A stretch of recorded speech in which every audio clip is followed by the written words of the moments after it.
करने से उसको लाभ प्राप्त होता है। बात हम अपनी कह रहे हैं, लेकिन हमने संतों से सुना है। हम अपना अनुभव बता रहे हैं, लेकिन किसी साधक और संत का लक्ष्य करके बता रहे। किसी को ये न समझने दें कि हमारी स्थिति ऐसी है। यदि हम ऐसा बोलेंगे तो उसमें हमारा अहम व्यक्त होता है और हो सकता है हमारी साधना रुक जाए, हमारी साधना में बाधा पहुंच जाए। ऐसे जब हम गाएंगे तो सब जानेंगे ही, हम नाचेंगे, रोएंगे, प्रभु के गुणगीत गाएंगे तो लोग कहेंगे ये भक्त है। लोगों के कहने से क्या पड़ता है। सब बहुत बड़ाई करते हैं महाराज, मैं पहले से तो बहुत नीच था। जब आपकी बड़ाई करे तो आप उस समय ध्यान दीजिए, जब आप प्रभु के नहीं थे तो आपकी कोई बड़ाई नहीं करता था। तो ये बड़ाई गुरु की हुई, ये बड़ाई प्रभु की हुई, आपकी नहीं हुई। आप उसे हृदय से भगवान को समर्पित करते रहिए तो फंसेंगे नहीं। सम्मान वैसे जहर है, इस जहर से बच जाए तो बहुत अच्छी बात है। सम्मानम कल्याति घोर गरड़म नीचापमानम शुधा श्री राधा मुरलीधरो भज सके वृंदावन मात्यज। सम्मान को घोर विष के समान समझे, नीच पुरुषों द्वारा किया हुआ अपमान अमृत के समान समझे और श्री मुरलीधर और राधा किशोरी का भजन करे। तो इसलिए सम्मान मिले तो उसे गुरु और इष्ट को देना चाहिए। अगर सम्मान स्वयं स्वीकार करता है तो साधक का पतन हो जाता है। अमानिना मान देना सबही मान प्रद आप अमानी। अगर अमानी बन गए तो फिर बात बन जाएगी, अगर मान आ गया तो फिर गड़बड़ हो जाएगा। इसलिए वो मान गुरु और इष्ट को समर्पित कीजिए। ना हमें मान देने वाले को बुरा कहना, ना भला कहना है। कोई प्रणाम कर रहा है, हमने मानसिक प्रणाम किया और सोचा ये तो गुरु को प्रणाम जा रही, ये इष्ट को प्रणाम जा रही, ऐसा भाव रखना चाहिए। जय श्री जी सूरत से श्री हरिवंश महाराज जी। महाराज जी पहले 84 जी मुझे पढ़नी नहीं थी, पर जब से पाठ 1 साल से शुरू हो गया है महाराज जी, अब जाके थोड़ा थोड़ा समझ आ रहा है महाराज जी। अब रोना भी आता है और कह रहे हैं कि याद भी हो गई है। 84 जी में जो वर्णन किया है वो कुछ अभी भाव भी बन रहा है महाराज जी। श्री जी ठाकुर जी यमुना जी सखियों का महाराज जी ये कह रहे हैं कि 84 जी और नाम जप से ही प्रभु के दर्शन हो जाएंगे मेरे को। छुट्टी 84 भ्रमंते निरखय जुगल किशोर, निरखय जुगल किशोर भोर अरुरैन न जाने, पिय रूप रस मत भयो कछु मन न आने, प्रेम लक्षणा भक्ति होए ही आनंदकारी, और वृंदावन वास सखी सुख के अधिकारी, कुंज महल की टहल सुख दंपति संपत्ति पाई है, जैसी रूप लाल हित प्रीति सो जो 84 गाई है। नाम वाणी जहाँ श्याम श्यामा तहाँ, नाम वाणी सुनत श्याम श्यामा निकट। हम नाम वाणी में लगे, हमें परमात्मा की प्राप्ति क्यों नहीं होगी, भगवान की प्राप्ति क्यों नहीं होगी। भगवान है कहाँ, नाम वाणी में ही तो विराजमान है।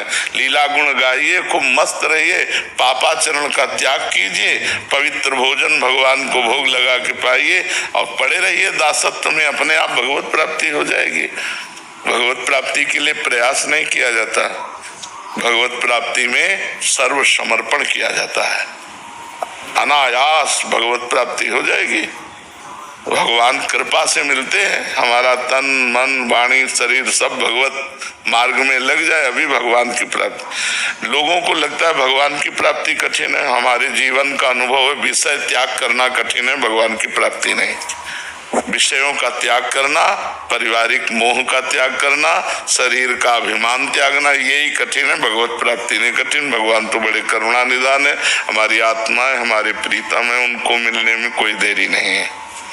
लहर पांडे जी श्री हरिवंश महाराज जी। महाराज जी कृपा करके ये बताएं कि जीवन में आध्यात्मिक उन्नति, कल्याण और आत्मिक शुद्धि के लिए दिशाओं का भी महत्व है क्या? इसका तात्विक आधार है क्या? सब दिशाएं गोविंद की हैं। भाव कुभाव अनक आलस हूँ, नाम जपत मंगल दिशी दसहु। 10 दिशाओं में उसका मंगल होगा। चाहे भाव से जपो चाहे कुभाव से, यदि भगवान का नाम जप करते हो तो हर दिशा मंगलमयी है, और भगवान से विमुख हो तो मंगलमयी दिशाएं भी आपको दुख देंगी, मंगलमय ग्रह नक्षत्र भी आपको अशांत कर देंगे। और अगर अमंगल दृष्टि है ग्रहों की और भगवान की शरण में हो तो परम मंगल होगा। कोई ग्रह नक्षत्र दिशा तिथि वार ये हमारा मंगल नहीं कर सकती यदि मंगल भवन भगवान के चिंतन में हमें। खास बात है भगवान का नाम गुणगान, नाम चिंतन, गुणों का गायन करना, चाहे जिस दिशा में हो चाहे विदिशा में, सब आनंद ही आनंद है। भगवान से विमुख हो तो चाहे जहाँ हो सब वो नरक के समान है, वो नरक के समान सुख है जो भगवान से विमुख होकर भोगना पड़े, और जो भगवान के सम्मुख है वो सब सुख ही सुख है। नरक में भी रख दे तो सुख है। यत्र यत्र मम जन्म कर्म भी नारके परमे पदे थवा, तुम्हारी मौज है, तुम नरक में भेज दो, परम पद में भेज दो, लेकिन आपका स्मरण हमारे हृदय में रहे, बस। खास बात यह है जे जोनि जन्मो राम पद अनुराग हो, भगवान के चरणों में प्यार हो, बस। पुष्पेंद्र कुमार जी गाजियाबाद से। राधे राधे महाराज जी, चरण वंदन। महाराज जी, मेरा प्रश्न है कि राधा रानी की भक्ति में अनन्यता की स्थिति कैसे प्राप्त हो? जो हम प्रभु से मिलन की चाह प्रकट करते हैं, हमें प्रभु मिले, पहले तो सबसे बड़ी कठिन बात है भोगों की चाह का त्याग करना, फिर शरीर संबंधी जनों के मोह का त्याग करना। दूरादपाश्य स्वजनान सुखमर्थ कोटिम सर्वेषु साधन वरेषु चिरम निराशा वर्षंतमेव सहजाद्भुत सौख्य धाराम श्री राधिका चरण रेणु महामिस्मराम। दूरादपाश्य स्वजनान, जिनको हमने अपना स्वजन माना है, उनकी ममता प्रभु के चरणों में केवल समर्पित हो। जननी जनक बंधु सुत धारा तन धन धाम सुहृद परिवारा, सबकी ममता ताग बटोरी मम पद मन ही बांध बर डोरी। जो हमारा प्रेम फैल गया है संसार में, शरीरों में, भोगों में, उसे हम नाम जप के द्वारा भगवत मिलन की चाह के कारण समेटे और भगवान के चरणों में समर्पित करें। एक भरोसो, एक बल, एक आश विश्वास, एक राम घनश्याम हित, चातक तुलसीदास।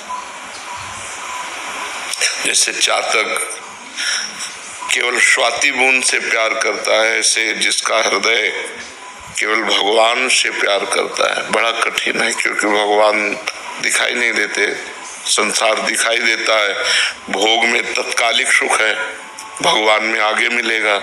तो हमारी वृत्तियां तत्कालिक सुख के कारण भगवान का स्मरण छोड़ करके भोगों का स्मरण करती हैं। भगवान दिखाई नहीं देते, इसलिए हम प्रगट में